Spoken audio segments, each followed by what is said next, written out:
So without further ado, here is Conan O'Brien.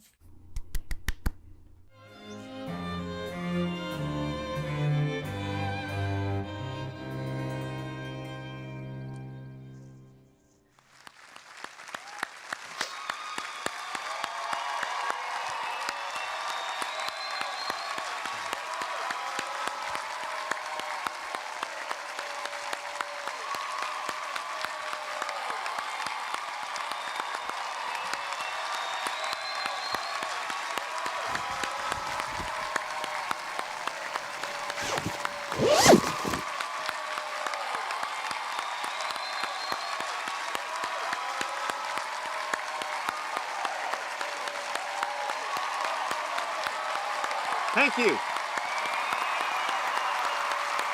Oh, okay, come on. Okay, please. Thank you. No, that's too much. I haven't even spoken yet. Thank you. Whoa! Oh my God!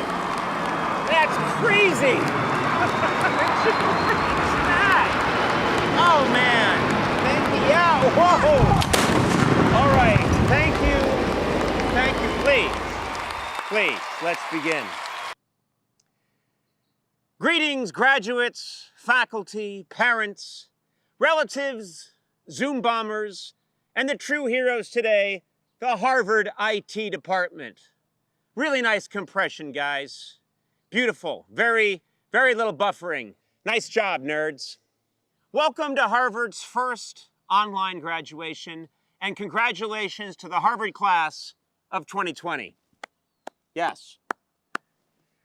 I want to begin by telling you that the administration has given me only 10 minutes to speak today instead of the traditional 20.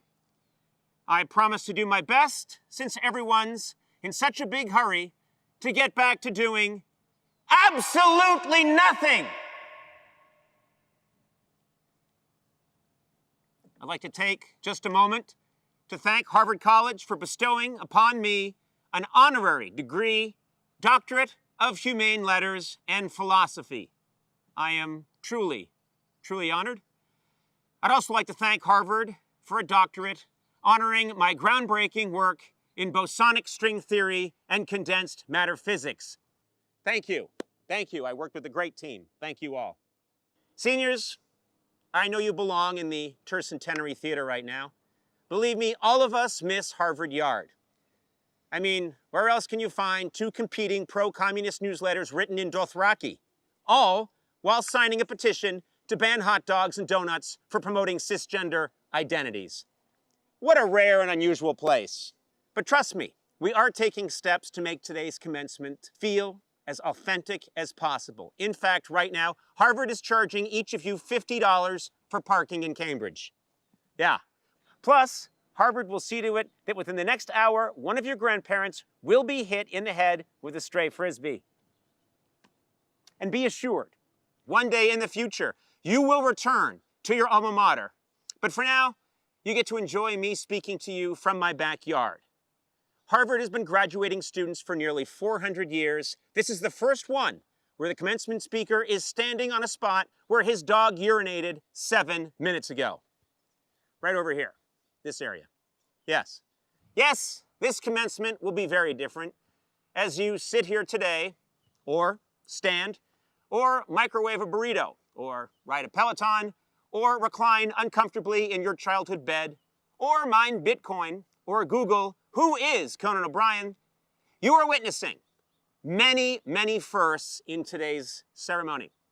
For example, normally, graduates would greet and shake hands with their faculty deans, but now that shaking hands is a Class D felony, those faculty members decided instead to give you a virtual butt bump on TikTok. Yeah, and by the way, congratulations to the department heads. You really captured what Cotton Mather was all about.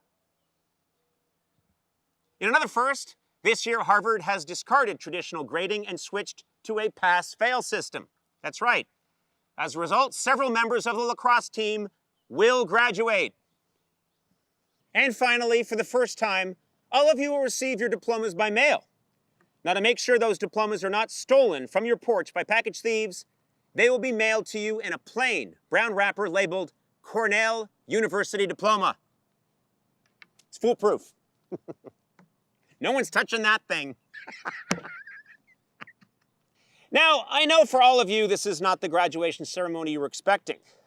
Right now, your parents are realizing they spent hundreds of thousands of dollars just to watch you basically graduate from an online university. In fact, this speech is being simulcast right now to the University of Phoenix.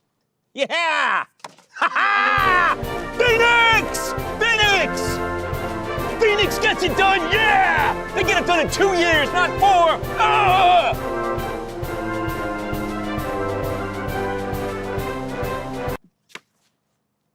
Anyway, I know what some of you are wondering right now. How could Conan, at his age, possibly relate to me? Well, to you I say, do not think of me as someone who graduated Harvard 35 years ago. Think of me as a fellow classmate who looks like shit. Somehow kind of wrinkled and bloated at the same time. Very hard to do. You see, I have some experience as a graduation speaker. 20 years ago, I told the graduating Harvard students to break out of their cocoon and take chances. Well, 20 years later, I'd like to amend that slightly and say, stay in your cocoon! Stay, the cocoon, stay in it! I had no idea about the virus. And to you students who moved back home to a blue state, please continue to be patient, wear a face mask outside, and trust in science. To those of you who moved back home to a red state, I'll see you guys tonight at Applebee's. Get those onion rings. So do not despair this online ceremony, but celebrate it. You have been handed two choices. Use the trial of this global pandemic as the inspirational launching pad to a greater destiny, or two, go the Trump route and blame all your problems on the previous graduating class. Come on, who's with me? Damn you, class of 2019!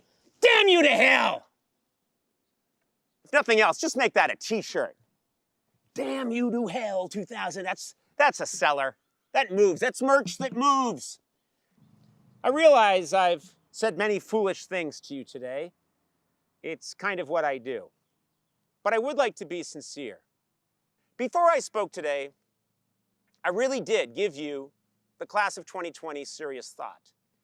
And I'm honestly stunned by what you've endured in your short lives. For my Harvard class, 9/11 came in midlife. But I was thinking about it. You came into consciousness while our nation was still smoldering from that attack. And you've only known a world beset by terrorist hate. You've grown up with mass shootings and school lockdowns, horrors completely absent from my childhood. You have now witnessed two economic meltdowns of stunning proportions. You are actually living in a hotter and more treacherous biosphere than the one I was born into.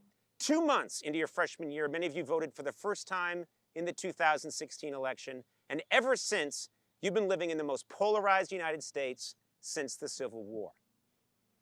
Now this, you know all too well. You've been handed more than your share. Tom Brokaw famously hailed the people who survived the Great Depression and World War II, not because of who they were, as much as what they endured. He called them the greatest generation. Now, we don't know what you will be called, because the generation that cleaned up the mess left by those a-hole boomers doesn't just roll off the tongue. You've been challenged your entire lives, and you've demonstrated one of the most precious qualities one can have: resilience. Now, cynics like to mock the supposedly spoiled or callow youth of the new millennia, but you have seen and survived so much, and you've responded with wit, creativity, righteous anger, activism, and a gritty determination to take the reality you've been handed and make it better. Look at you. 10 weeks ago, you were told to leave your dorms immediately. Get your stuff, get out. Something no one has said to me since my first marriage. And since that day, you have found ways to stay safe under absurd and confusing circumstances.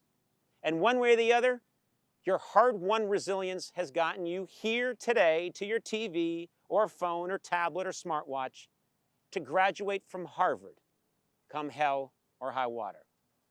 As the father of 2 teenage children, I look at all you've achieved in a frightful world, and it gives me great hope.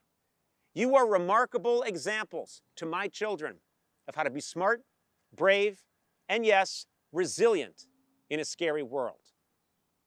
My generation was always embarrassed to admit we went to Harvard for fear of bragging.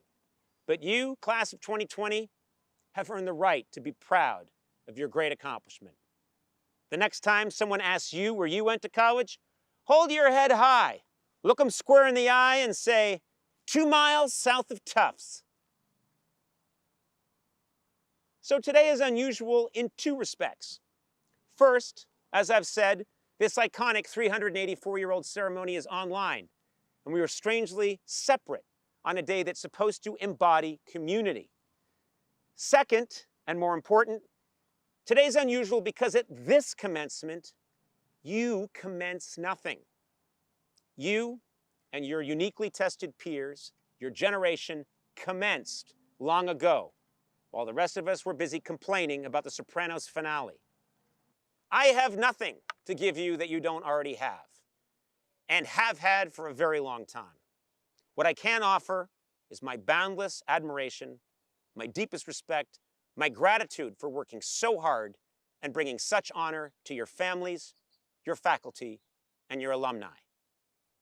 Our current troubles will pass, and you will laugh and thrive and experience great joy. I cannot wait to see what you fine people will accomplish, and I know that one day, years from now, one of you will stand where I stand, here in my backyard, and I will have you arrested for trespassing. Thank you.